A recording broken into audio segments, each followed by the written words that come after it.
অপরদিকে ভোট গণনাকে কেন্দ্র করে নিরাপত্তা ব্যবস্থা কঠোর করে তুলেছে কাছাড় জেলা প্রশাসনও। জেলা জুড়ে 163 ধারা বলবৎ করার নির্দেশ দেওয়া হয়েছে। কাছাড় জেলার রামনগর আইএসটিটিতে অনুষ্ঠেয় গণনার কাজে প্রায় 700 জন প্রশিক্ষিত কর্মী থাকবেন এবং প্রতিটি বিধানসভা কেন্দ্রে গড়ে 16 থেকে 17 দফায় গণনা হবে বলে খবর।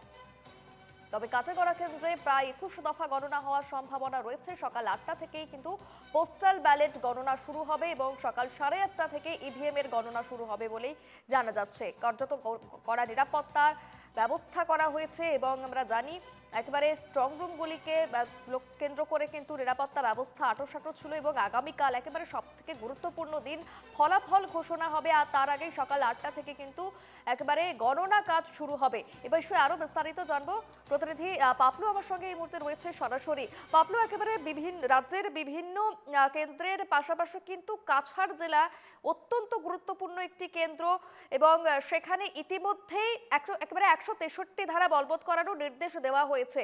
এই মুহূর্তে তুমি যেখানে রয়েছো সেখানকার কি ছবি, নিরাপত্তা ব্যবস্থায় কতটা জোর দেওয়া হচ্ছে নির্বাচন কমিশনের তরফ থেকে?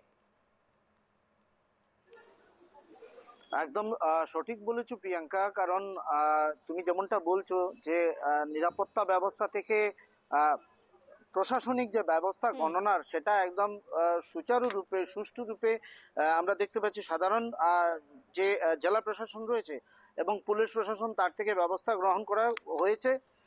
তার শুরুতে আমি তোমাকে একটা তথ্য যদি জানিয়ে দেই, এখানে প্রায় 82% ভোট পড়েছে কাছাড় জেলায় এবং ভাগ্য নির্ধারণ হবে 49 জন প্রার্থীর এবং আগামীকাল ভাগ্যবন্দী রয়েছে। এই যে পেছনের যে আইএসটিটি বিল্ডিংটা তুমি দেখতে পাচ্ছ, এখানে 7টা কনস্টিটিউয়েন্সির 49 জন প্রার্থীর এখানে ভাগ্য এবং প্রতিটা কনস্টিটিউয়েন্সির জন্য 7টা করে ব্যালট পেপারের জন্য 7টা রুম এবং ইভিএম এর জন্য 7টা রুম নির্ধারণ করা হয়েছে। ব্যালট পেপার 7টা রুমে গণনা করা হবে, পাশাপাশি ইভিএম যেগুলো রয়েছে সেখানে 7টা এবং প্রতিটি টেবিলে 4 জন করে প্রশিক্ষিত 700, তুমি যেমনটা বলছিলে প্রশিক্ষিত 700 জন, 700রও বেশি সরকারি কর্মী এখানে নিয়োগ করা হয়েছে।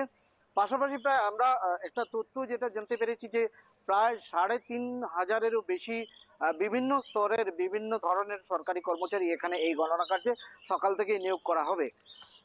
কাটিগড়া সর্বোচ্চ যেমনটা বলছিলে তুমি, কারণ কাটিগড়া বেশ বড় একটা কনস্টিটিউয়েন্সি এবং এখানে 21 রাউন্ডের সর্বোচ্চ 21 রাউন্ড পর্যন্ত গণনা হতে পারে। ভোট গণনা শুরু হবে সকাল 8টা থেকে, যেমনটা বলছিলে তুমি সকাল 8টা থেকে শুরু হবে। প্রথমে ব্যালট পেপার গণনা হবে 7টা কনস্টিটিউয়েন্সির জন্য এবং 7টা ইভিএম শুরু হবে সকাল 8:30 থেকে। যদিও ইভিএম কাউন্টিং এর জন্য যে ব্যবস্থা সেটা আমরা দেখেছি প্রায় প্রতিটি নির্বাচনের পরবর্তীতে অনেকটা দেরি হয়ে যায় কাউন্টিং শুরু হতে হতে, কিন্তু যে ব্যবস্থা গ্রহণ করা হয়েছে সরকারের পক্ষ থেকে বা এখানে জেলা প্রশাসনের পক্ষ থেকে সেটাতে কিন্তু এবছর আমরা একটু অন্যরকমের ব্যবস্থা আমরা দেখতে পাচ্ছি।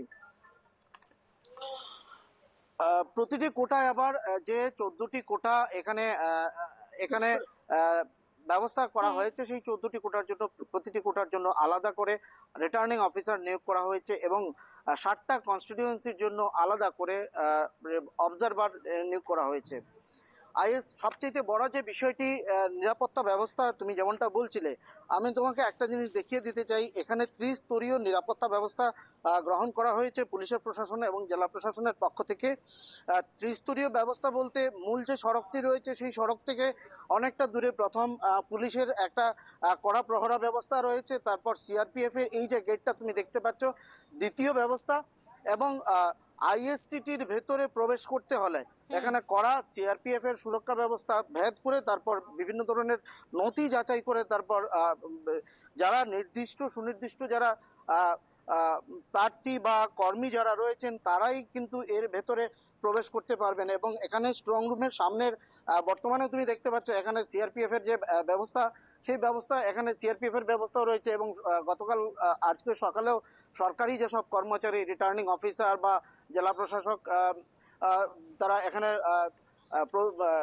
যাচাই করে গেছেন। এবং বলবো আমি এখানে আরো অন্যান্য ধরনের ব্যবস্থাও গ্রহণ করা হয়েছে যাতে কোনো ধরনের কোনো গন্ডগোল না হয়, সে ধরনের ব্যবস্থা এখানে করা রয়েছে। তারাপুর সবচেয়ে বড় যে ব্যাপারটা, কাছাড় জেলায় গোটা কাছাড় জেলায় 163 ধারা জারি করা হয়েছে এবং এই ধারার আওতায় মিছিল মিটিং কোনো ধরনের করা যাবে না, পাশাপাশি একত্রে কেউ জমায়েতও হতে পারবেন না। বিশেষ করে একবারে অর্থাৎ আতশবাজি বোঝাই বা যাচ্ছে এই পাপ্পু ধরনের কড়া যে নিরাপত্তা ব্যবস্থা ত্রিস্তরীয় নিরাপত্তা ব্যবস্থার মধ্যেই কিন্তু গণনা কেন্দ্র রয়েছে এবং একেবারে জেলা জুড়ে 163 ধারা বলবৎ করার নির্দেশ রয়েছে। গণনার কাজে থাকছে প্রায় 700 জন প্রশিক্ষিত কর্মী এবং কার্যত আগামীকাল সকাল 8টা থেকেই গণনার কাজ শুরু হবে। নজর থাকবে ফলাফলের দিকে। আপাতত ধন্যবাদ তোমায়।